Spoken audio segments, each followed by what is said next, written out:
Hi, everyone. Welcome to the Power Briefing, our latest episode. We've got TJ Chambers of Chambers Real Estate with us today. I'm Howard Cleaver of O3 Energy in Dallas, Texas. TJ, great to see you again. Actually, TJ and I have been, in touch for a while now. A lot of work on the student housing side. TJ, you want to tell us a little bit about yourself and we can get started? Absolutely. Thanks for having me, Howard.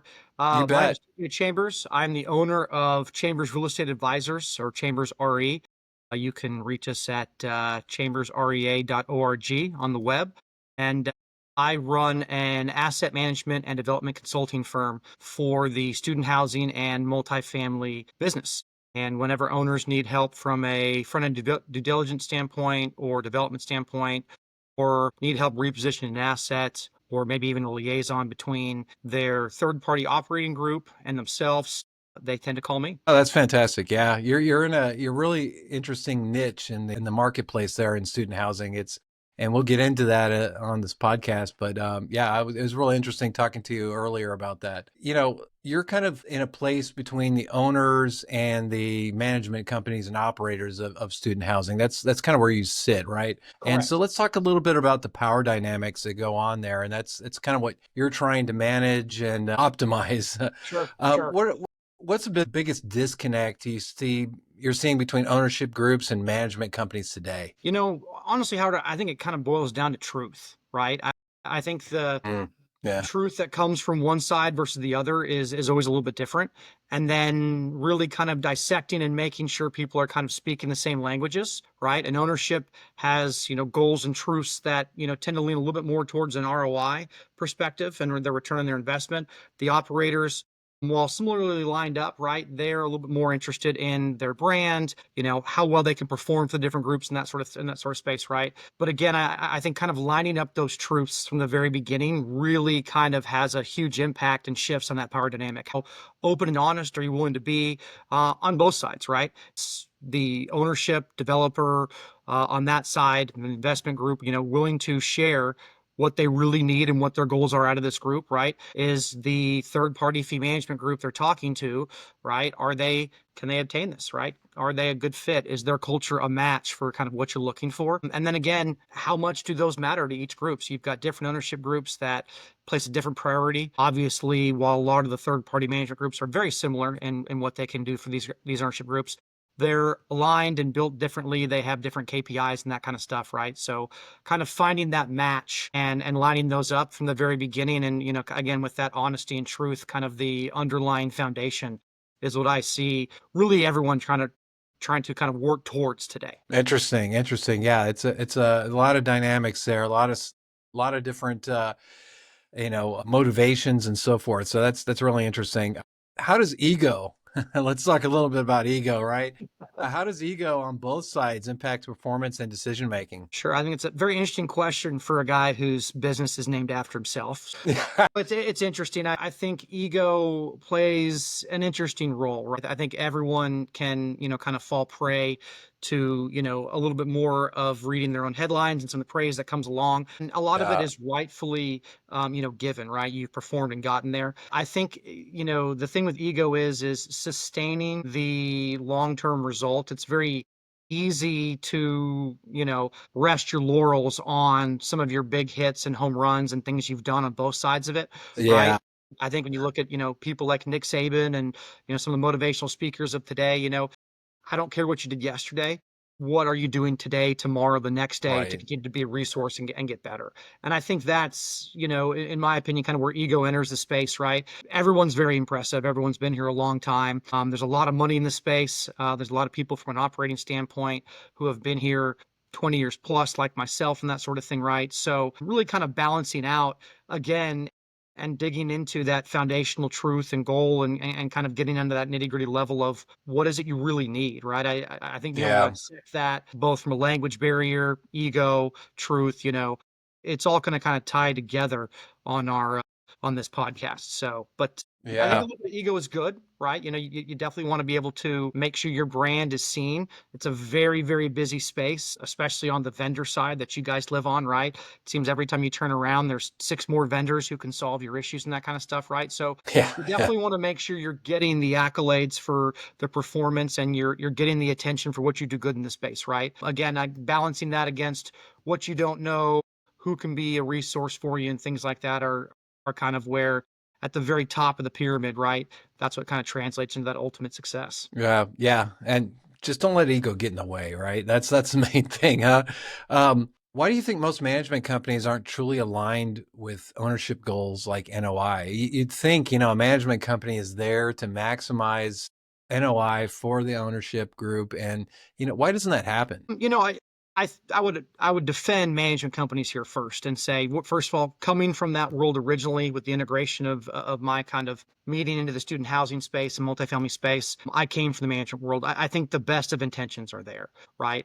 I think depending on the size of the management company, depending on the internal culture and kind of how their goals are aligned with what the ownership is doing, really is the bigger part of the recipe for that. I don't know that any management company or ownership group gets together and has a conversation like this and somebody goes, you know what, Howard, let's sink this ship together, right? Yeah. Let's put a big hole in the hull and let's go down with the ship, right? I don't Yeah. think that intention exists whatsoever. I think what it gets more into is, how well people are willing to listen to each other, right? Anybody can be helpful. If I'm not willing to listen to what you have to offer, if I'm not willing to listen to what your needs are, it becomes very hard. And I put a lot of obstacles that are artificial in the way of just dissecting your needs in the very beginning, right? And I think if you Hmm. don't start off aligned, right, if you don't find those truths, again, we're going to talk a lot about that throughout this conversation. I'm going to kind of refer back. But if you don't continue to align those truths, right, then that misalignment tends to grow. And in the multifamily and student housing world, right, a couple of days can equal a couple of months, and bad habits and things like that can yield some negative results if you kind of let that fester. So Yeah. I think just, again, the openness to be a part of it. There are a lot of groups and listen, from a size and a ability to, make sure you're keeping your troops in line, and you have to have parameters, you have to have goals and things like that, right? Each company is going to be unique and kind of what they put their focus on, right? I think at times you can fall prey to trying to stuff someone into kind of the way you do things. And again, I think that just comes back to listening. It's something that I think they're doing a lot better job of. And I think that when you look at, it's not just listening, the average management company has an ownership group or an investment group that they are beholden to. They have the students that they're serving, right? So Yeah. there's balances on each end versus if you're the ownership group, right? You kind of have your liaisons with your consultants and your management company, and then those people are there to function as a front line for you, right? So it definitely comes from a bunch of different directions. And I think what the management companies are really dealing with now, in my opinion, is trying to figure out how to organize those, what's path critical, what's not, right? You've seen AI and digital take a large, large step forward, and I expect that to continue, right? How do you balance that with people and things like that, right? So I don't know that anyone sets out, like I said, just to come out and sabotage anything. But again, it's just a very carefully woven fabric of collaboration between two groups. And from the very beginning of the relationship, when you sit down, are you talking about the nuts and bolts of what really needs to happen here? Or are we just kind of being nice to each other, right? I think that's when you look at what's happening today, you look at MTV's The Real World, right, which kind of drove a lot of, kind of what we're seeing today, right? And, the first couple of weeks, and the same thing happens from a management standpoint, right? Like everyone's being nice, they're polite, right? And then life happens. A building gets struck by Yeah. lightning, somebody gets evicted, someone's not paying rent, right? So how do Yeah. you how do you overcome and deal with everyday obstacles? Right? How do you continue to keep an eye on things as we continue to build deals that are higher density and you're stacking 500 to 1,000 people of their best friends, right? Who are adults Yeah. because their parents dropped them off on Sunday.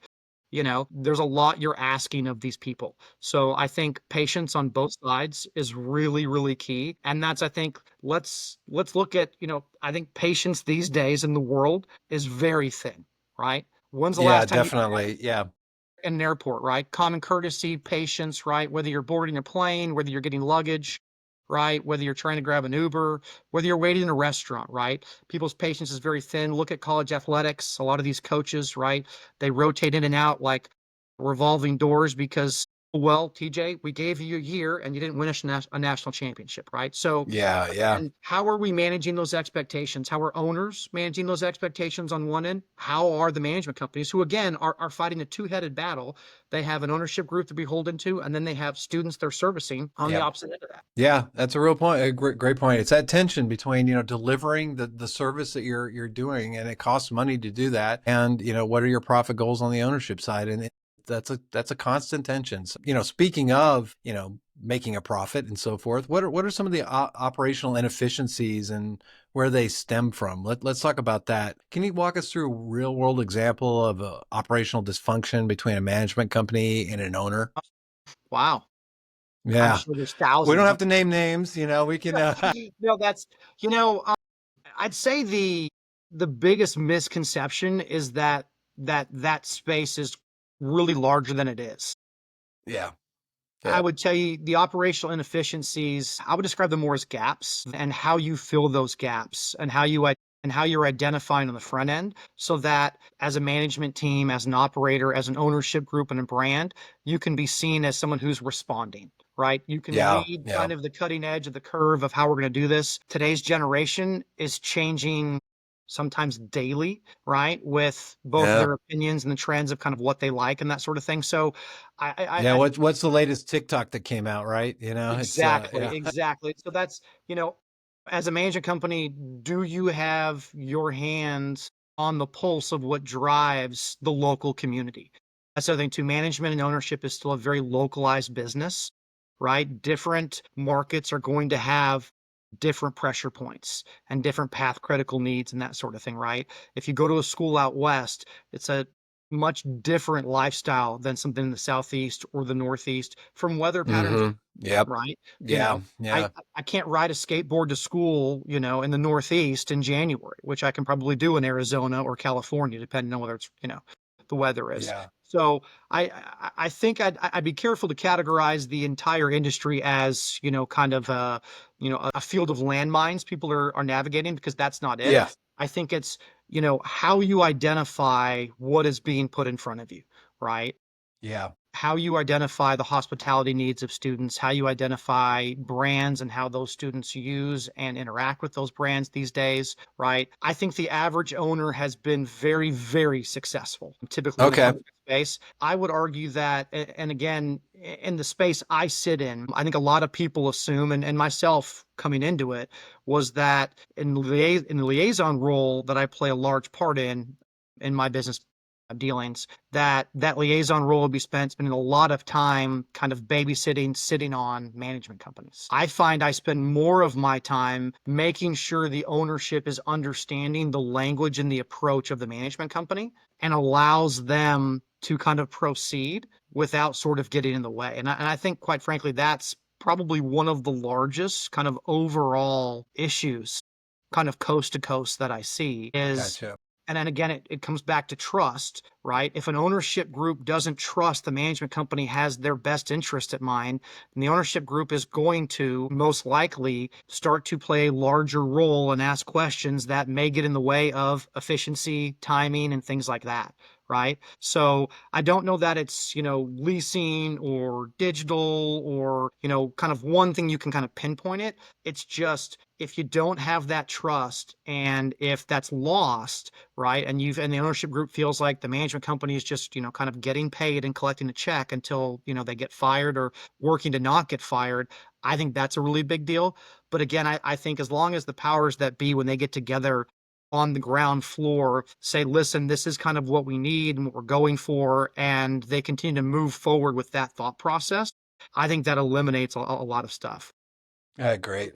It is natural. I think, again, you're bringing people who are natural operators who are very, very familiar with the space, and a lot of time some of the people they're serving aren't as familiar. So again, understanding the nature of that relationship, and there are times when you're going to have to properly educate people, right?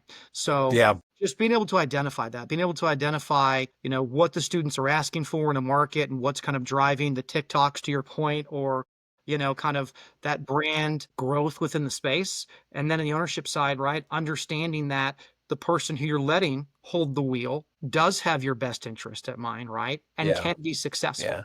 So Yeah. I think that crux, right, and making sure that you're working together collaboratively to the best of both efforts. I think sometimes, depending on the nature of that relationship, is what gets fractured first. And then to your question, some of those landmines will creep up due to that. Yeah. Okay. That's great. And my apologies for that sound earlier. There was a incoming thing on my computer there, and it wasn't off. So to the audience No and to apologies. TJ, my apologies. I But didn't even I that didn't even won't hear it. happen again.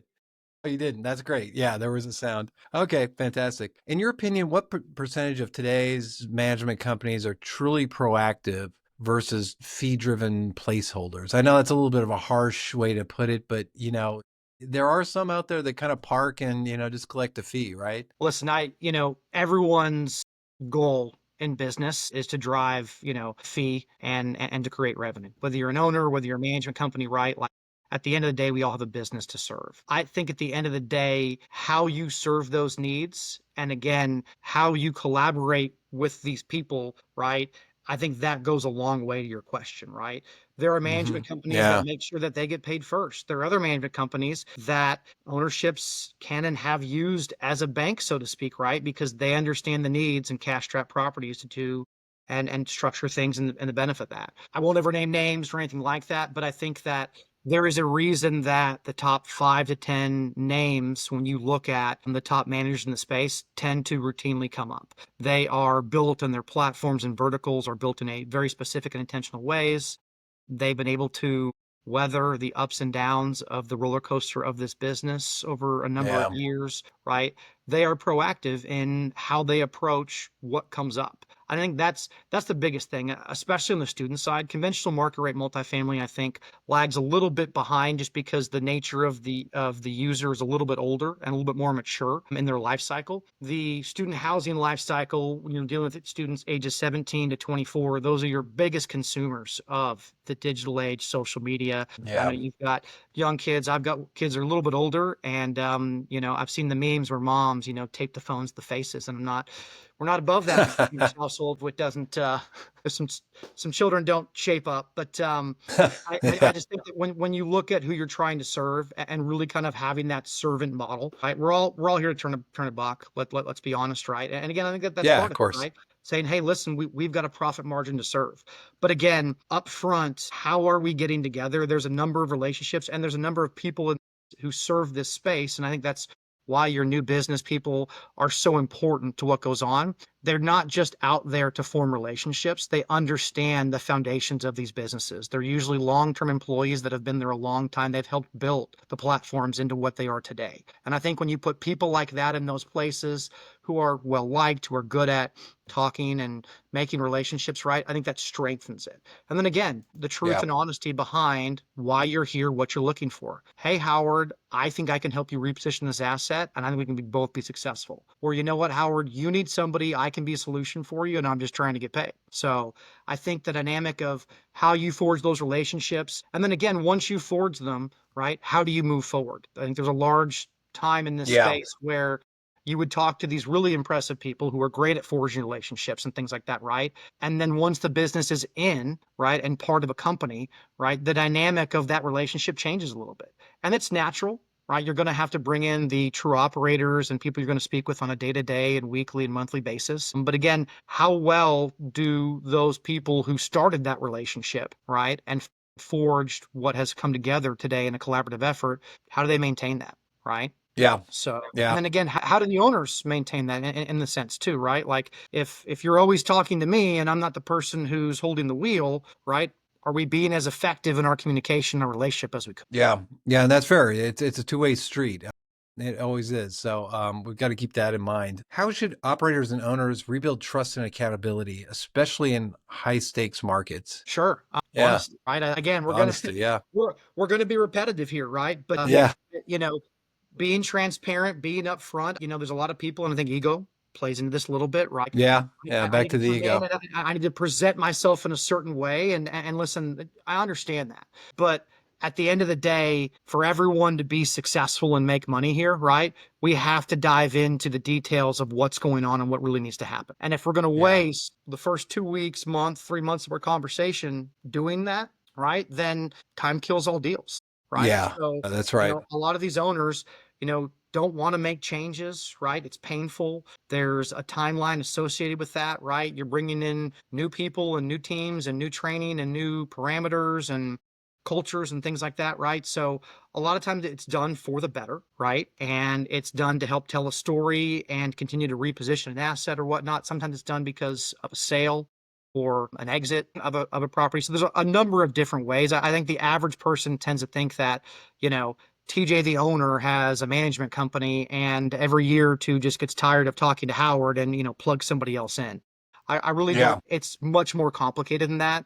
And I think when you get groups who, again, will take off the blinders and really do their due diligence, again, on both sides of that line, you get a much more cohesive start from the very beginning. Again, if we're just trying to plug a hole in a ship, right? There's any number of people who will come to you and be that solution. How well are you researching this solution? How well are you making sure it's a fit for what you need? How honest are you being with the person you're talking to? Are you Yeah. promising somebody a 2 or 3 year relationship when you and I know that we're going to try and exit out in the next 6 months or a year? And that's really what this is about, right? So again, they can't on both sides, right? Ownerships and management companies can't be collectively successful together unless they know what each other is saying and needs, right? Yeah. A lot of time there's a little bit of Spanglish and English or French and, kind of going back and forth and the best of intentions, right, are Yeah. sometimes dropped.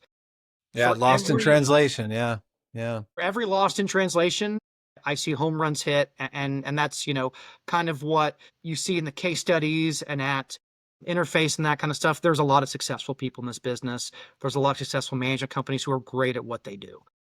Yeah. Again, I think the hierarchy of the way things sits in the industry is a function of performance and longevity from sustainability standpoint, and the fact that we know we can trust these people, right? Competition is great. I think that, as things continue to splinter and new ideas come in, that's fantastic. But again, you're going to see these groups, they are foundationally stable because they have their eye on that as well. And as new things come into the market, they're also adapting and challenging how that can be part of, their recipe for success. Gotcha. Gotcha. Yeah. Let's switch gears a little bit. Let's talk a little bit about the human factor in student housing. There's a little bit of a crisis in a sense of the human capital there, trying to, find and retain the right people. That's a challenge across industries. But, when you're in a high touch kind of service model like student housing, it's even more critical, right? Getting the right people in Absolutely. place. So you've mentioned when we talked earlier that staffing reliable teams in remote markets is nearly impossible, right? What's the long-term fix? Oh, I think if I had that answer, Howard, we'd be printing Throwing some you money. the throwing you the We'd be, easy yeah, ones I'd, here. I'd have a Yeah. dollar gun we'd be shooting out. I think that's been a crux of a solution that people have been trying to solve since I got into this industry, 24, Yeah. 25 years ago. I think that's one of the first things, when you do a conventional market rate deal in Austin, Texas, or Nashville, Tennessee, or, a larger MSA, there's going to be a much deeper talent pool just from a population density standpoint, right? Yeah, definitely. A lot of traditional college markets are rural, remote towns, right? And I remember going to places like Orono, Maine, right? For anybody who's not from Texas, College Station, Texas, and small places that wouldn't exist and would be, postage stamps of 10,000 to 15,000 people if a major institution of higher learning, with a medical component wasn't there. So I think that's Yeah. always been a struggle. And I think that's something that very early on in my career, I was able to take advantage of. And I think a lot of management companies and ownership groups look for people who are young, are kind of on that cutting edge of coming out of the university experience. They relate very well at their age and again can kind of bridge that gap. And you see a lot of that happening. Honest truth of the matter is that students go to school for 4 or 5, I guess sometimes 6 or 7 years, depending on grad school, Yeah. or, we call those doctors. Yeah.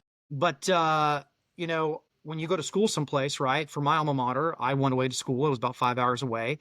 And I was ready to leave, right? I was from a Yeah. larger market and I love going back. I go back to football games and have a ton of pride and where I went to school, but that's where I went to school and life happened someplace else. And I think that's Yeah. kind of the crux of what's going on today is that one, everyone's their own brand. Every student you see has 10,000 followers and best friends and that sort of thing, and aspirations of being an influencer. Think that hopefully that will fade away a little bit, and accountability and hard work will come back into things. But again, you look at kind of the crux between the demand for a higher minimum wage in a lot of places, right? Then you see the opposite end of that is, how do you, as a business owner, right, afford to run your business, right, when your staffing becomes, cost prohibitive to Yeah. your profit margin, or vice versa? How do you staff a property with people who aren't interested in working? When that was one of the big things that the industry did, and those people are still out there. I think the intentionality of these employers, the training programs, things like that. I think a lot of times what kids saw the industry was this is a good place for me to park myself for a couple of years while I'm in school and make some money and seem responsible to mom and dad, right? They didn't see it as a career. I think management companies and the people in the space today are doing a much better job of shaping a growth model both internally and outwardly in this industry so that if you have an interest in it, you can actually be trained and you can grow up the ladder and you can see kind of a future for yourself, right? Yeah. Versus 20 years ago, I stayed in this industry, quite frankly, because I was like, you're going to pay me to go back to school at 20 old and without class. And okay, let's kind of do this. Yeah. So that Yeah. mentality's changed. But unfortunately, you've got kids who are making more selling feet picks than people pay general managers a year, right? So that dynamic has to change a little bit. But again, I think that the people who are involved in this are really doing what they can to deliver an opportunity to young kids that goes beyond, the next 6 months, 3 years, 4 years, and can actually provide a growth model in an industry that is continuing to evolve.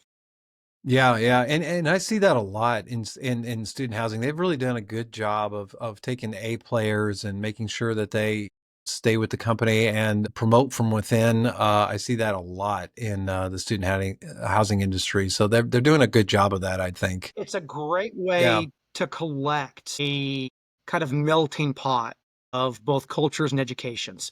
I think there's a lot of people who are in this space who, have worked for me over the years, and I've been involved with them and colleagues of mine who originally were elementary education teachers and going to be accountants and yeah, things like that, right? And I think that again, this industry, the hospitality side of it, there's a financial side of it, right? There's an investment side. There's a number of different roles people can play. And again, I think the really good management companies, kind of rounding out our full circle conversation about kind of staffing and that kind of stuff, are finding the ways for the right fit for the right people. Right. And that's something that you go back 20 years ago when I was a general manager, the amount of hats I had to wear in a single day was just infinite and sometimes overwhelming. Right. I think between the technology and again the more specific need to go in and find those people, it's really finding out, Howard, what are your likes and dislikes? What does your personality lend itself to? Right, certain people who are amazing at talking and selling and leasing and,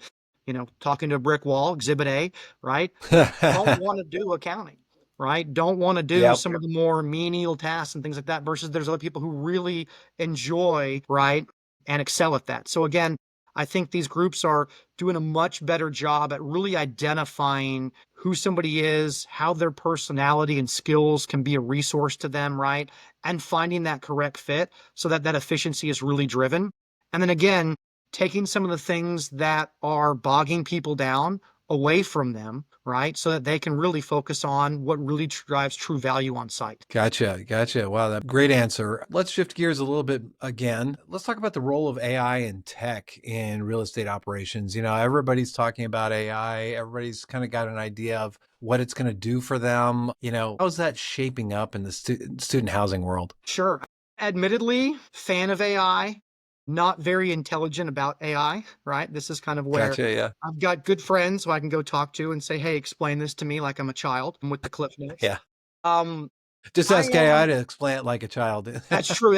Or just go to Chat GTP and say, hey, for idiots like me, It's really interesting because every day it gets more advanced, right? Yeah. I Yeah, it think when it does. comes to building websites and front end communication, being able to take phone calls at 24 hours a day, which required Yeah. a physical person, only a few years ago and things like that, is really going to drive, again, efficiencies that will allow the people on site to really delve into where their resource and their path critical need is.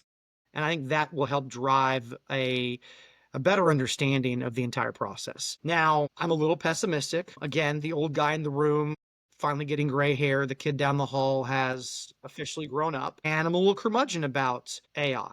Not because I think it's taking jobs or anything like that, but I am very cautious where I'm involved to make sure that where needed, the human element is still part of the loop. And I think that's very, Yeah. very important that AI is not at a place, at least right now, in my opinion. It may go this way, and I'm fully supportive if it does. But for me, there has to be a human element. And today's generation can tell when they're not talking to a real person and things like that, Yeah. right? Yeah, So that's true. Yeah. there's definitely efficiency that's there that it's serving. I think those efficiencies will grow as AI continues to disrupt the space. I think there are certain things that are personally, to me, irreplaceable from a hospitality, from a service standpoint, that will always require a human being. I also think that the nature of today's generation, because they spend so much time on AI, a lot of these kids come to schools, and I made this joke earlier, right? They're an adult because mom and dad dropped them off on Sunday, and today is Tuesday or Wednesday, right? So I've been an adult That proves it. Yeah. for 4 or 5 days, right? And do I Yeah. really know how to use some of these places I'm living at? Do I really know the resources that they have available to me and things like that, right? You know, AI can't let you know it exists, right? Like that's why things like front desk staffs and things like that still exist. Yes, you can put in a maintenance request online. Yes, you don't need to physically talk to someone to do that, right? But again, there is a comfort level in the human element. And I think that's very, very important going forward, especially when it comes to controlling behavior. Gen Yeah. Z and the average, and again, I've got some young teenagers, right? Like when the cat's away, right? The mice are playing and they're going to push that line as far as they can, right? So, it's why I think you still see security and things like that happen in person, that sort of thing. I also think the changing definition for today's youth and the next generation and what it means to them will drive a lot of where you see AI versus the human element. I think Yeah. one of those that is very important, if you look at the definition of safety, and you and I, kind of talked on this, right?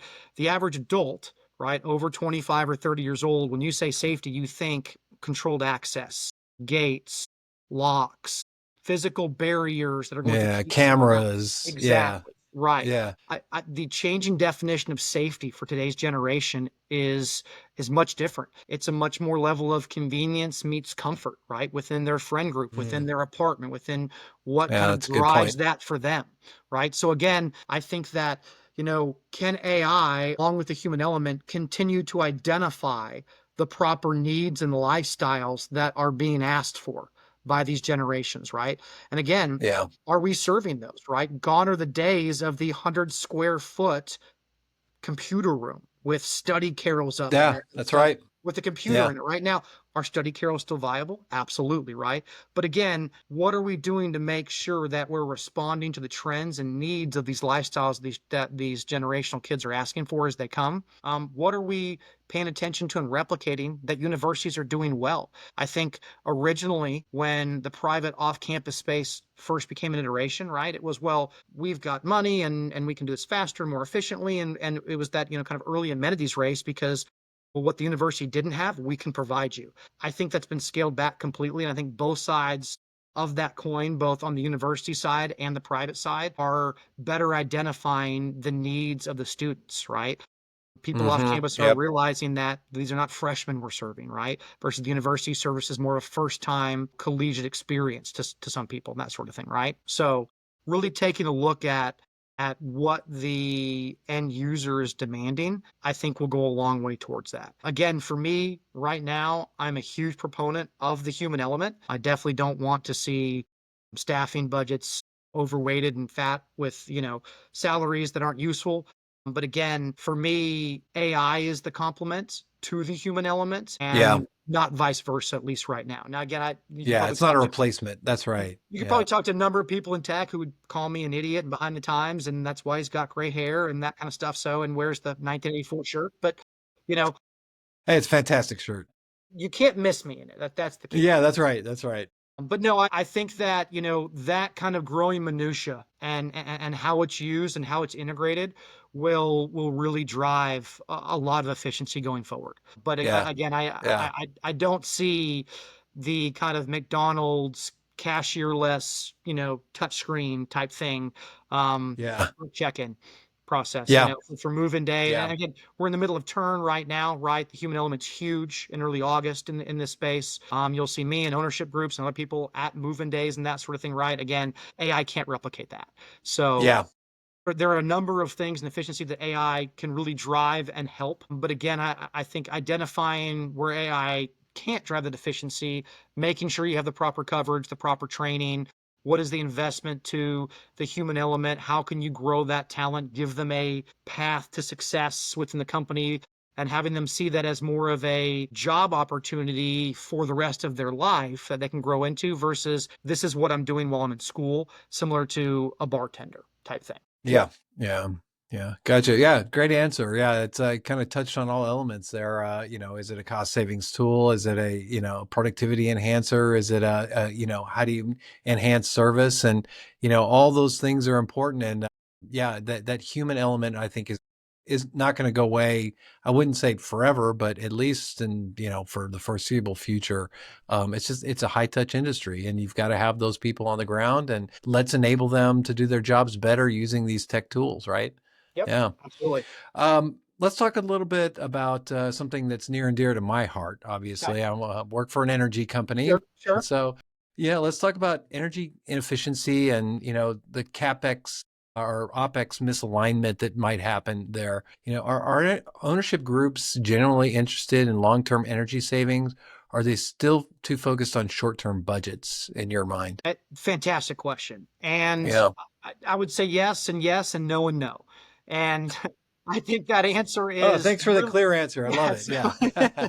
Good direction on this call. Yeah, yeah, yeah. No, it's I think it's wholly dependent on the group, right? What is my intention? Did I acquire an asset? Did I build it ground up? Am I a merchant developer? Do I develop and design and hold for sustainability? Am I interested in an OZ zone where I've got 10 years to hold and things like that, right? So again, I think that's one of the things coming full circle, going right back to that immediate conversation as ownerships and operators, people that kind of line up, right?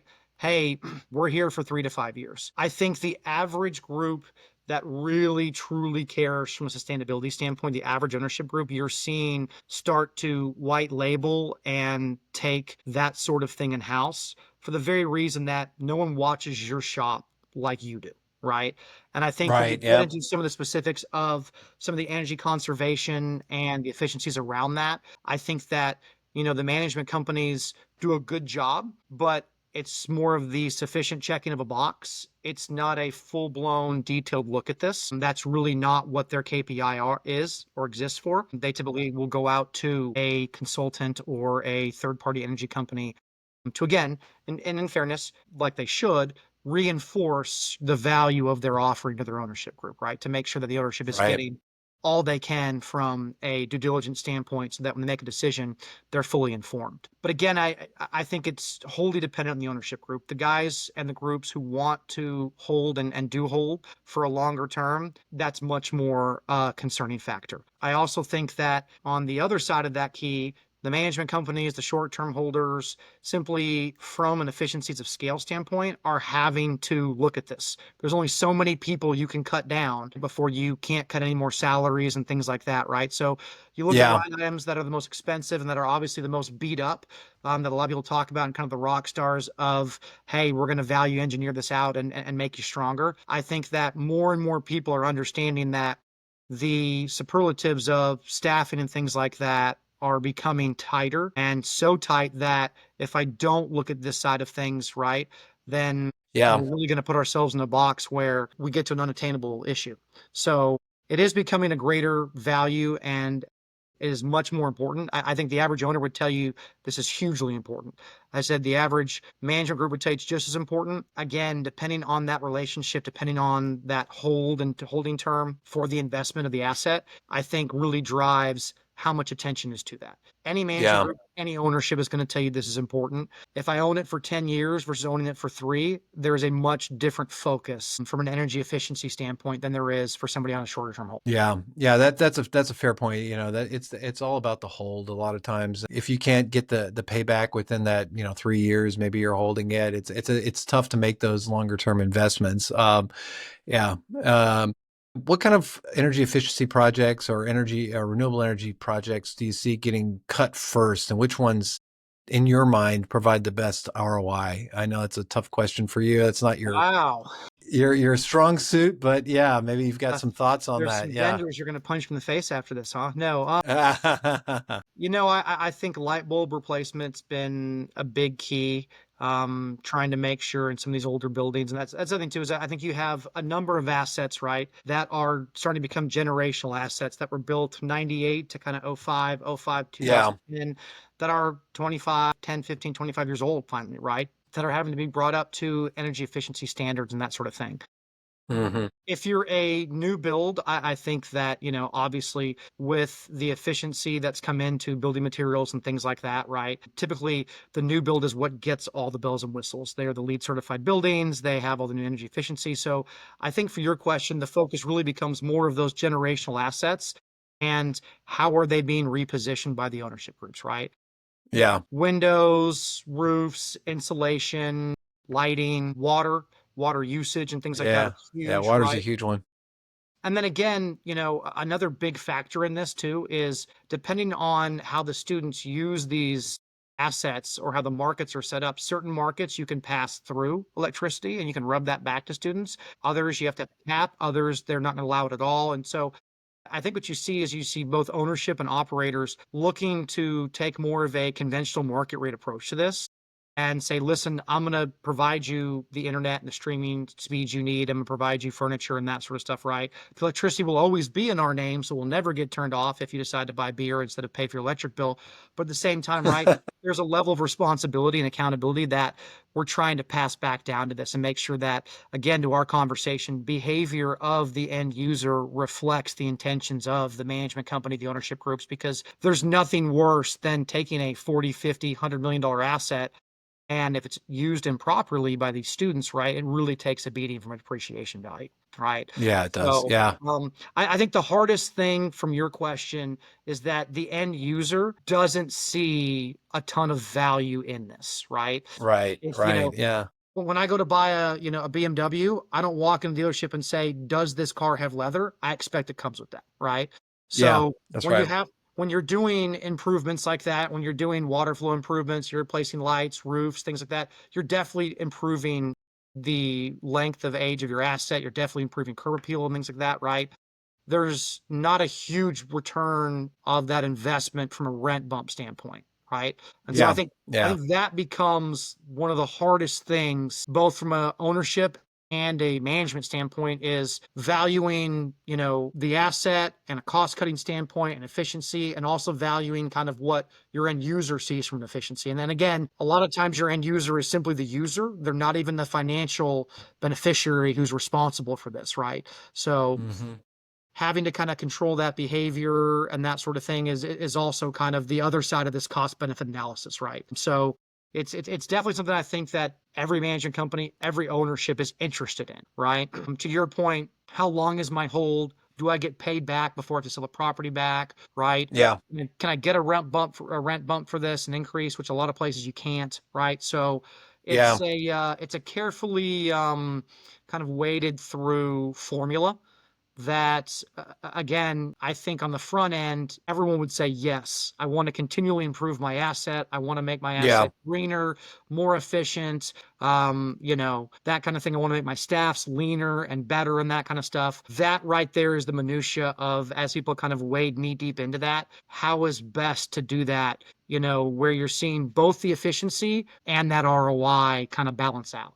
And I think Yeah. that kind of historically, you see one side benefit and the other kind of kind of stays where it was at that plateau level. So, Yeah.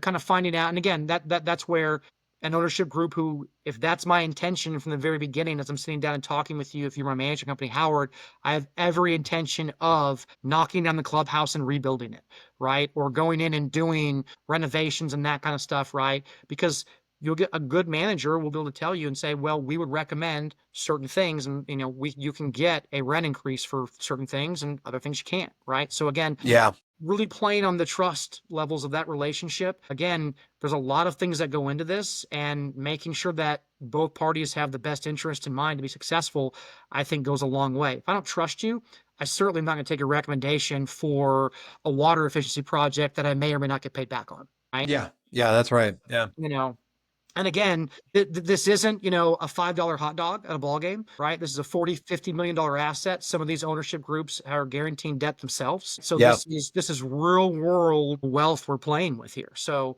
Yeah. That's right. they want to be intentional. They want to know that they're not going to have to dig themselves out and that kind of thing, right? And they want to know they're not Yep. frivolously spending. So Yep.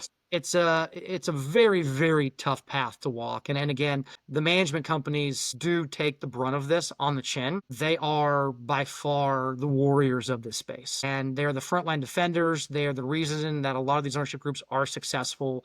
They spend a ton of time and effort into building their teams out, making sure their cultures and their efficiencies match. And at the same time, right, they come in and get kicked in the face by everybody, right? Yeah. That's right. On both the resident side, which is, kind of turn time right now and moving, and then on the ownership side when it doesn't go exactly the way it should. So Yeah. it really is a very, very careful balance. And again, to your question about ego, right? If you don't leave that at the door and come in with that open-mindedness of, I don't know everything and I'm here to learn on both sides again, right? And I think everyone's guilty of it, myself included. There have been plenty of times where I'm like, you know what, Howard, you just don't know. And maybe instead of trying to be right, if I listened a little bit more, which from a guy who talks to a brick wall, that's a lot to ask, right? But, if everyone listened a little bit more, and again, common courtesy, patience, right? And it's hard to do. Your end user doesn't have patience. They have been given everything they want in the palm of their hand since they were 10 years old, right? I have instant gratification right here. When I don't get that, mom and dad give me instant gratification, right? So Yeah. the bottom half of your pyramid, right, is kind of, there's no patience, and that kind of flows upward if you're not careful with trying to service that, right? So it's a very careful balance, and there's several different levels to it. I have an absolute passion for the space. I love it. I think it's going to sustain. It will be around. But we're at a point now, I think, where there's a lot changing. The nature of your end user and what they're asking, the nature of your ownership groups, the nature of management and how we service both ends of that spectrum is being challenged and disrupted on a daily basis, right? So it's really exciting to me. I think the opposite end of that is that, when this happens in a space, you tend to see, right, things kind of constrict, right, as, through consolidation and that sort of thing, right? But again, this is, the roller coaster we're on. This is the fun of real estate and student housing. And I obviously have a passion for it. So, Yeah. Obviously. Yeah. Hey, let's talk about the kind of final theme for the podcast now. It's the future of the industry. It's who survives and why. That's kind of the topic. With the consolidation of universities and saturation and pedestrian parcel development, stuff close to campus, right? What's next for student housing? man, again, I wish I had that answer. It's a fantastic question. If I had that answer, I'd be the richest guy you'd never heard of, instead of just a pool boy with a great shirt. Yeah, Um, that's right. I think consolidation continues. You're seeing a lot of the tier one research institutions really grow through that consolidation. You're seeing a lot of the more regional universities start to see that and start to understand that if they don't wrap in to that consolidation, they may not exist going forward. I don't think that dilutes higher education. I think that higher education will continue to be around. But I think part of what we're doing is, again, are we reacting or are we responding to the changing minutia of what higher education will become? Right?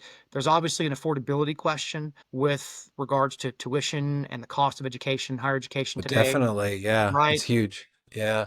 There is a both political and national, international inference to this with international students and higher education in America, if that continues and that sort of thing. So, similar to kind of what happens in the oil industry. I'm the product of a big oil family. My father was in big oil for a long time. I think that when the industry kind of constricts like it's doing right now, you will see some of the smaller wildcatters, maybe even the Chambers real estates, fingers crossed, kind of flow away. I think the foundational groups in the space will continue to be here, right? The Exxon Mobil's of the world, the Apples of the world, right? Those brands Yeah. and those companies American campus communities in are your, yeah, neck of the are woods. built to weather these storms, that they also have the resources and the forward thought, right, to where they're not waiting to see what happens next, right? They want Yeah. to Yeah. drive these next KPIs and kind of interest in what's going on here. For me, I definitely think you will see some consolidation. I like consolidation. I like when things splinter and come back together. I think that's what kind of really makes student housing unique. 25 years in this industry, there's been a lot of changes, and at the same time, it's still kind of the same kind of core group of people, right? I think we all work for Yeah. a bunch of different people right now, but from a colleague standpoint, the space isn't as big as I would say everyone thinks it is. So Yeah. I Yeah. It's a don't think tight circle. Yeah. I think there's probably more concern on things like enrollment cliffs and the higher ed portion of this than the actual industry itself. But kind of how the industry churns and how it responds to some of those very poignant questions for higher ed and how higher ed reacts to that, I think will drive a lot of what we need. Right. This industry was created to be a service industry for higher education, right? The universities, housing residence life, could not continue to service all of these people as they continued to grow in places like, again, College Station, Texas, and Orono, Maine, and Yeah. kind of Yeah. small, remote places. So I I don't definitely, know. Is College Station such a good small example anymore? it's no, I mean, yeah, It's gotten pretty big. what was a train stop is now a monolith of a university, right? So, Yeah. Yeah, it is. but again, just, small rural towns that would be train stops would be 10, 15,000 people if Yeah. these mega institutions weren't part of that. Yeah. So I think there's a need to be very intentional, to be a little bit smarter with kind of what we're doing. I think the days of just throwing something up because I can make a buck are probably fading away. But Yeah. if I had a Definitely. crystal ball and I could predict the future, I do nothing with this, right? So have my little Yeah. student hat on and that kind of stuff. I think students here to stay. But again, I think how the industry kind of responds to some of the more poignant questions that higher ed themselves are facing will be unique in what you see from an innovation standpoint over the next 5 to 10 years. That's a great answer. Do you think we'll see more ownership groups take management in-house? What does that shift look like in practice? I think so, but to caveat that, to take management in house, you have to have an existing structure and backbone that was there first. If you don't already have a company that has a foundation with HR and payroll and accounting and things like that, Yeah, those core services. Yeah. exactly, and you want to bring in house, that's a much taller order than a group who does that. So I think what you're going to see is the groups who have that kind of foundational setting that they can add to it with the bolt on, and it's just the employee um, kind of back and forth, right? And that sort of thing, and owning your employees will do that because their best intentions are for themselves, right? Yeah. Yeah. I don't see third party management going away. The investment groups and the groups who are small and nimble, they don't have that ability to come in and take it all, right? They don't have capability to take on huge insurance policies and things like that. So there's a number of pieces of that pie I think that will sustain. Again, the large groups who are going to continue to consolidate their power and their growth within the industry, I think they'll continue to take it in house because they see real power in that. They can really drive their own efficiencies from a energy standpoint to your question and things like that, and you have more control. Yeah, definitely. And And again, and all the, efforts are aligned as well, all the, incentives trust. and so forth. Yeah. Yeah, and then trust, that's right. We're Yeah. back at that trust, right? Like Yeah, I that's right. trust that TJ has his own best interest in mind. That's a Yeah. very that's a very easy trust piece right there, right? So I think that has a lot to do with it, is that, again, if I have the capabilities, if I have the KPIs, and I have a structure in place that I can just add to, it becomes a very easy bolt on, and it becomes in my best interest to continue to drive my efficiencies and my profit margins there. I Yeah, think yeah, the other groups that, again, are more investment management groups, right? I don't see them really bolting on like that because they're just not designed for that capacity and structure, right? yeah, That's where yeah, I think the third party groups really do a good job, right? So they are willing to be able to be an easy button for you. They have a number of relationships with different vendors and that sort of thing, right? And as long as they can identify, create that trust, keep that ego small, right? That collaborative kind of effort will yield results. So, and I don't think, again, that it is ownership groups who don't trust management companies that are taking it in-house. I just think that they realize that they have that functionality already and teach me how yeah, to do it. And then I'll kind of march out on my own. And that's where the white label kind of comes in, is like, listen, you guys are great, right? I have foundation in this. I just don't really know exactly what buttons to push and what details are path critical. If you can help show me that over a 12, 18, 20 month, 24-month span, then I can continue to ramp up on my end where I need to, and then I can take the reins successfully and kind of march out on my own. And gotcha. I do think there is a pattern for that, but I think for every group who's, I'm going to do this myself and we're going to control our own destiny, there's a number of people that start down that road and come back and go, whoa, way Yeah, more brain damage than I yeah, thought, right? So, because yep, again, there's a level of accountability that comes with that. And if I go to a third party fee management group, they're being accountable for me, right? That's why that that's trust, right. collaboration is so important, right? That's why the management companies get kind of punched on both sides of the face, right? From the ownership groups, then from the students they're trying to service type thing. Yep, So I think yeah, that's really kind of the key to it. But again, in any industry, right? When I grow to a point, both from a maturity standpoint and a foundational company standpoint, that I can take on more work and I can control that output, right? The efficiency is always greater than letting somebody else do it. gotcha, gotcha. Okay, well, one final question for you. It's kind of, related to the future of the industry. What advice would you give to vendors or startups trying to break into this fractured, fatigued market, for, to use a term? Buy great shirts so you can stand out Yeah, yeah, there you at go. Yeah, it's vendor expos, right? yeah, that's right. Yeah. Wow, that's a really great question, because you've got to create trust with both management companies and ownership groups, right? It's a very busy space. So I think anything you can do to grow the personal relationships with those new business people, with the powers that be that make decisions at these management companies, those are some of your largest clients, as well as going around and finding the ownerships that you kind of service. I think from a vendor standpoint, you know, once you're on an asset and an owner has that exposure to you, how can you better service that owner from a customer service, from a hospitality standpoint, in addition to the solution that you've already sold them, right? I think often Yeah. more often than not, the average vendor wants to have that best friends relationship right now. In fairness, I'll drink a beer or a cocktail with anybody, right? I won't do business with anybody. As long as they're There's a paying, difference. right? Is that yeah. Exactly, right? As long as I'm on the hook. But I think there's a difference in that connection, right? And I think from a vendor standpoint, there is an onus to be able to demonstrate that you can perform, that comes with that trust level of, then it opens up kind of some of those avenues, right? From an ownership standpoint. I think from a management company standpoint and kind of inserting yourself into the space, that's probably a lot easier because those people are out there looking for you. I would argue Yeah. the average owner probably doesn't know he needs you until it's too late, right? So being able to find the people who can kind of open those doors. And then again, I think the average owner is like, well, Howard, that's fantastic. It sounds great. Demonstrate, right?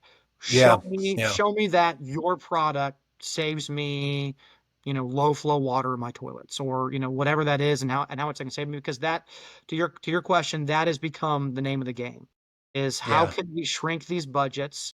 And again, we've really gone through a lot of the major line items that everyone knows have the biggest effect on the bottom line, right? Where else can we go and be strategic as we move forward? And again, how do I demonstrate that value? because every owner's got something that someone has, and it's just making sure that you understand as an ownership group or as a management company, right, that this is a value both as a relationship and as a resource that can make us look good. Yeah. Yeah. Great answer. Well, that wraps up the podcast. So thank you very much, TJ Chambers of Chambers Real Estate Advisors, right? Advisors. Did I get, We shorten it yeah. Chambers Group. Again, the pool boy with the Hawaiian shirt Yeah. is probably more apropos here. So, Yeah. Howard, thanks so much for having me on. Yeah. It was Amazing fantastic. questions. I wish I had a crystal ball and a more direct answer for some of those because they really are, I think, poignant kind of as we move forward. Okay. Yeah. Thanks again. And thanks for tuning in for those of you who are listening and watching this. And I'm Howard Cleaver with O3 Energy. And that concludes the podcast. Thanks. Thank you, guys. Thanks for having me, Howard. Appreciate it.